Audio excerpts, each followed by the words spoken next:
We have a big discussion today, and we have a systemic angle to this conference that we're hosting for the whole day. We're going through all asset classes. We're looking at the corporate side, we're looking at the policy side. And this is about nature, and I want to start with that, and a little bit of a story or an anecdote. I wonder, anybody here, have you ever heard, are you familiar with what Tai Chi is? Raise your hand. Oh, wow, guys, I didn't expect so many hands, I have to say, amazing.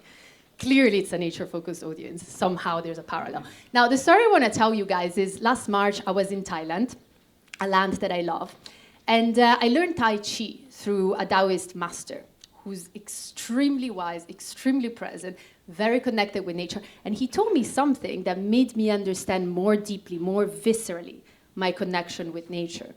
He shared how when we talk with each other, there's the words, there's the blah blah, and then there's what we call body language, energy, like all the other exchange that has been quantified by science as well to play a big role in how we communicate with each other.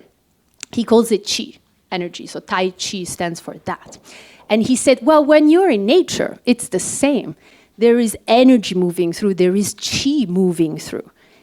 And that is when I really had an aha moment, because in nature, I feel so much exchange, not talking, it's not blah, blah, but it's intense, it's real, it's alive, there's information exchange. So this story really got me to reflect from a different angle, and this is really why we are here today, from so many angles gathering. Because guys, there is one constant that we all share in every moment, every day, every year. This is change. Things keep changing. It is part of nature. It is part of life. It's part of how we share with each other. And yet, when it comes to our economic systems, the change has been slow.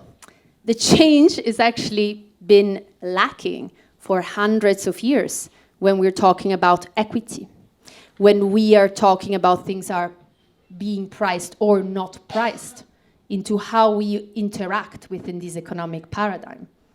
I started my career in private equity. I went to Blackstone. I was so excited. I was going to do all these things.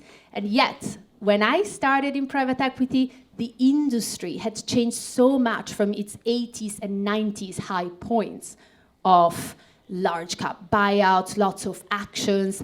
The industry had changed. But the private equity model hadn't changed that much. It was still trying to hold on to what had to be the case when it was created. And then I moved to venture capital, and I was like, all right, well, these I enjoy every day. This is definitely more up my street. At the same time, I did take a look at the paradigm in VC. Isn't it interesting that an industry that is all about innovation hasn't innovated the fundamental VC model? Thank you, Nick, for the first interruption. An industry that's all about startups and innovation hasn't innovated its own model for decades and decades. No change, it's stuck. When there is no change, by the way, it's a very painful process. I'm sure you guys have all had some experiences of not wanting change because it's uncomfortable, getting stuck around it, and then suffering even more out of that. So anyhow, all of this to say, that is something we cannot avoid. And guys, I don't know about you, but I have no intention to keep living in an outdated economic paradigm that does not price negative externalities and does not put the intrinsic value of our natural ecosystem onto balance sheets. Yes. No interest. No interest in that. And so this is about, by the way, the intrinsic value, the regulating function, as Ralph, who we will hear from today, mentions. The regulating function of our ecosystems, it's not just the utility of the asset, which is what we do today, the fruits. It's actually the tree in itself, the function it performs. And that is what it is about. This is why we are here today. Because the question, guys, is how do we price nature? How do we do this? How are we going to get to the point where we can tilt the paradigm? Well, it starts with a room like this today. As I'm sure you guys have realized in the process of signing up, because it's not that easy, right? You send an email and hear back and whatever. we have really curated the audience to make sure that there are all kinds of stakeholders around the table. I have a background academically in governance design. I'm not a biologist. We have some of the best biologists here. We have investors, we have corporates, we have the policy side. Because this is what it takes. We have the science. The risk management is an understood process. The data is being gathered. Creating markets from an economist perspective is also a known process. We have the ingredients. It's there. So we need to get together and make sure that we act in sync.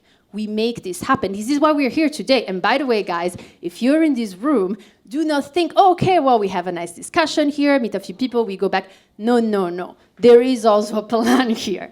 Because as of tomorrow, we will launch in the members network part of Top Tier Impact, we will launch globally a working group on nature and biodiversity to make sure that the action points, the inspiration, the dots that were connected get acted upon as well.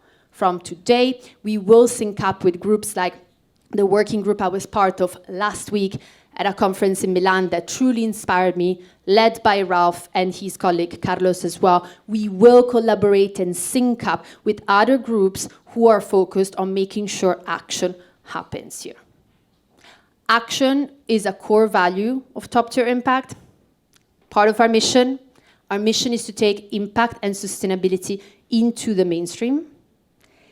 And I couldn't imagine a more aligned cause than pricing nature into an economic paradigm that is screaming for change. So that is the intention today, and I hope that on our panels, we will get into action. I know my panel, we already talked about that, and the one for the afternoon as well.